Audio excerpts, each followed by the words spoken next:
community, and they knew. I think they most of them married to Paraguayans. Anyway, we came down. Now I think I'm mixing stories here, but it works well, so we'll mix this one. As our plane, I'll keep you honest. As our plane circled and then finally landed down those, Paraguay was such a small place.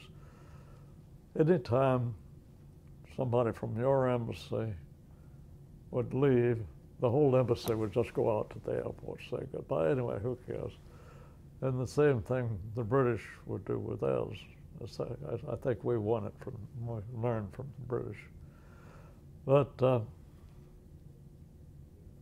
one, I think it might have been this time, we were getting ready to land in Paraguay.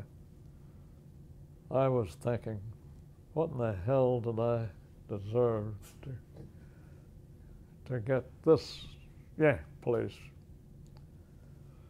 And then the plane landed, and I looked around. I have never seen more pretty girls in one spot in my life. They were all British, because the British embassy was sending out people. But the British embassy in America, we thought pretty well. We talked. We were in good shape for them.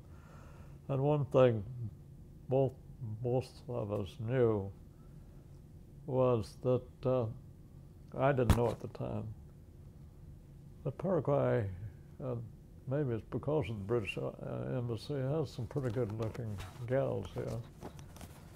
And what's your hand, Dan? Yep.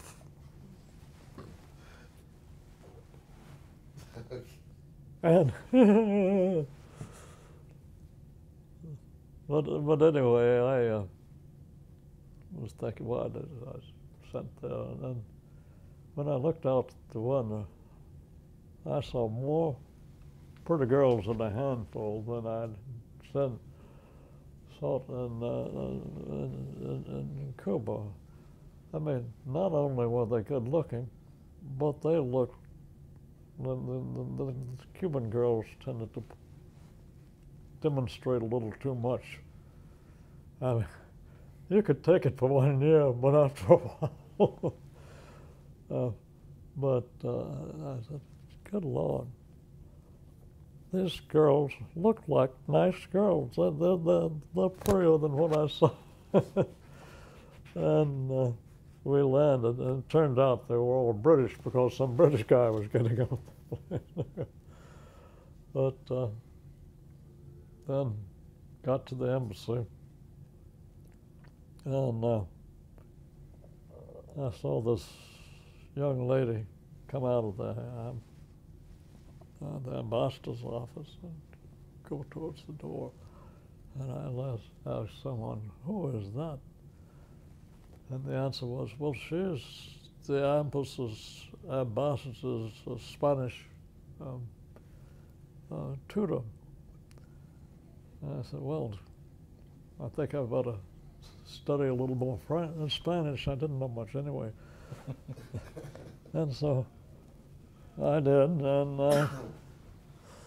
ended up spending quite a bit of time learning Spanish and talking, and finally my now wife came up to me and said to me, all right, you've been fooling around a lot. When are you going to say something serious? And I said, me? Fooling around? I don't know what you mean. But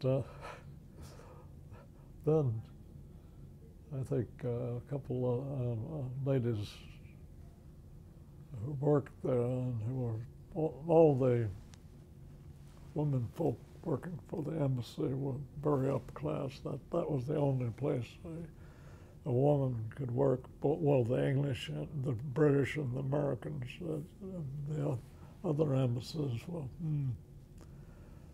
the males would see them as easy track. Well, anyway, I think it really I was having a pretty good time in my spare time sitting around yakking. And for some strange reason, I really gave up all of my sexual activities that I learned so carefully in Cuba.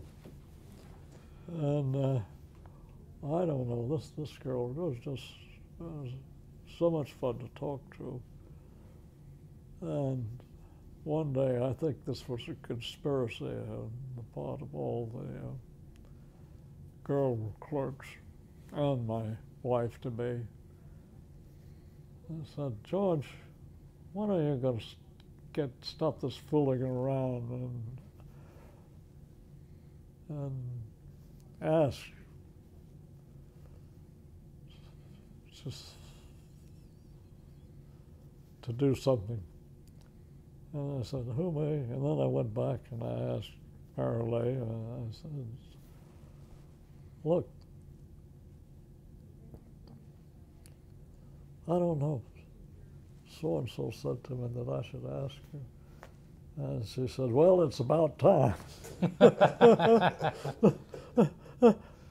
That's what I said, yeah, but would you let me go home? I'll take leave and think about it for a little while. And she says, yeah. She knew she had me. So I think I took off 3 days or something like that. Came back again and proposed. And the answer was something like that, well, it's about time. We got married very quickly that way. We had how many children? 6 kids. 6 kids. Zoom, zoom, zoom. So were you back in the United States by then? Yeah. Well, no. We were still before service. We were still moving around. Where'd you go from Paraguay? It was Uruguay next, right? Huh?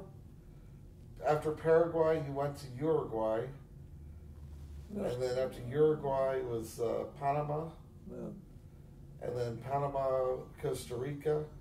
Then from Costa Rica, London, and then from London, Colombia, and retired back here in the States. But I had married. There were stops in the States in between, obviously.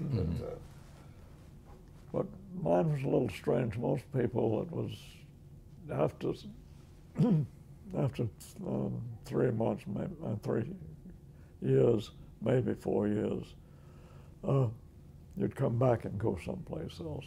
Very few people stayed, except those who married. And then Paraguay, most of the very large American married content with jobs there in the embassy. But anyhow, I went home, I worried for 3 days, and I came back. And I fell on I think I actually fell on my knees. I said, will you? Dad, why don't we, we'll wrap things up, but why don't we talk a little bit about, excuse me, I'm so sorry. That's okay.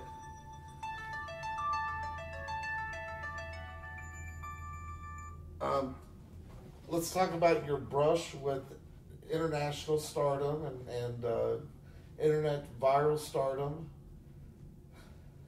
Well, I want to hear about this. How did this happen? Hey, he is Is there a bathroom close to here? Oh, yeah, absolutely. Okay. Yes.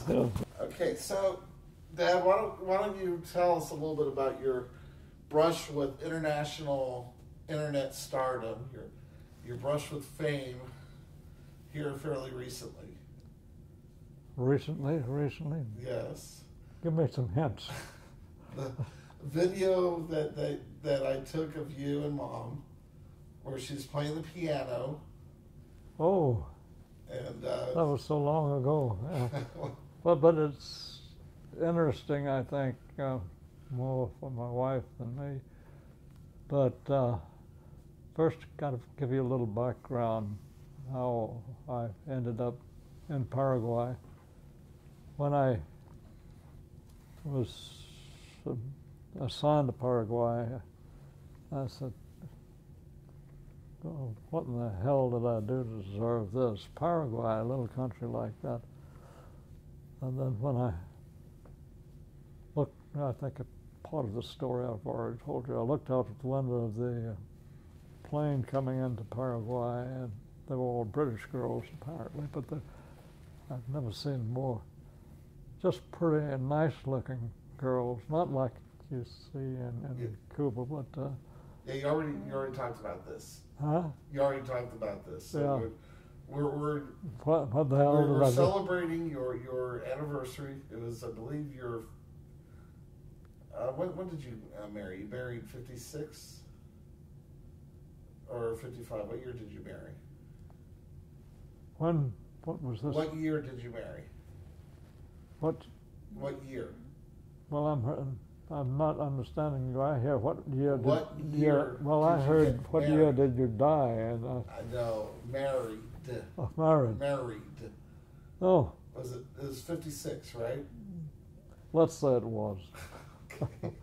So we were celebrating, we went out to dinner and celebrated their 50, so this is 2014, 58th anniversary.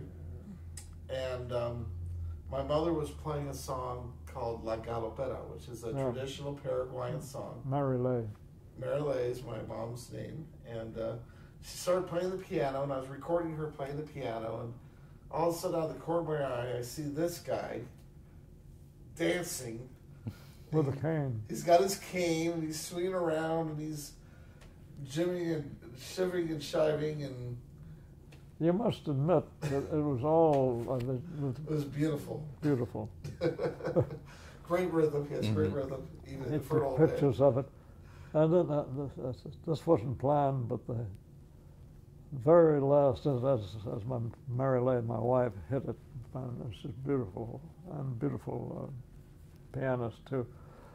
And the last minute cane, it wasn't like this. This is just a plain old cane. And I swung it over, had put my arms around this beautiful lady, and he was taking. Did you take the picture? Yes, I videoed it. I put it up on the web, and I got a company asked me if I wanted to sell the rights to it, so I did. And immediately it blew up internationally. It went from a few hundred hits to over 250,000 hits overnight. It was tweeted out by Jay-Z. It hit a couple. There's news stories were done about it. But the funniest thing is that it went back to Paraguay, and all of a sudden they were the toast of Paraguay because all these Paraguayans were so proud that their song. But nobody wrote us. Nobody wrote my wife I about know. this. They all wrote me on YouTube. They're like, "Oh, what's their address? We're going to send them presents." So I gave them the address. Nothing. Not even a free drink. Yeah. I was hoping that someone would pay for a trip down there, so that he could take another trip down there. But it was very cool. They made some international papers, Daily Record, and England, Japan. the We hit Japan. I think we even hit China. on Japan, even in Iran, of all places. This video has been a pretty big hit on their version of Facebook. But I don't talk Iranian. So, Dad, do you have any final thoughts about your experience with the war, with your service to the country? Because you served the country pretty much your entire life. That's true. From your time in the Army to the Foreign Service, and he only retired officially in any capacity, last year, right? Yeah, I think so. I've forgotten exactly when I was retired because of as a Foreign Service officer because of years in certain 50 Yeah, 65, something. I think it was like the retirement age. They would kick you out. They Right. would Yeah. kick you out. So I retired, and then I kept on working part time. Why, I don't know. And I was approaching my 90th birthday, and the other guys in the office were afraid that I'd go to bathroom one day and have to scrape me off the floor, you know, and so. Really, it's funny. My 90th birthday, I was going to go in, so maybe they'd take me out to the restaurant. And then I turned to Mary Lee, my wife, and I said, "Damn it, 90 years, I ain't going to work a day more. I'm not going to work today," and I haven't gone back. Oh, I did go back, I think, for a birthday or something. Well, he went for his birthday, and they actually had a big celebration, and they brought my mom in there, which was very, because this is a CIA facility. Mm-hmm. So my mom being a civilian, she's really, but they made an exception for her, you know. But yeah, he as age takes away some of the abilities, you know. Unfortunately, he got lost a few times going to work, so unfortunately, finally he had to walk away. But I mean, how many years total was it, Dad? You basically went into government service in 1941, 42, well, and got out in 2014. So I guess that would be about 64 years total service. No, not that. That wasn't all civil service. A lot of it was uncivil. Well, thank you very much for being here today. As I said before, these collections always do remain open. So if you ever want to talk more, we're glad to accept volume 2, 3, 4, 5. It seems like you could certainly fill more volumes as well. Yeah, well, I could do that. How would you like this whole thing backwards? That's a little hard to do. But then you could put it. But thank you. This was fantastic. Thank you so much, and we definitely would love to hear more someday. Well, thank you. Are those my pictures? Yeah, they are. Your okay, pictures. you can take them. Did you want to take pictures of those pictures? That's one way we could do that, right? It's like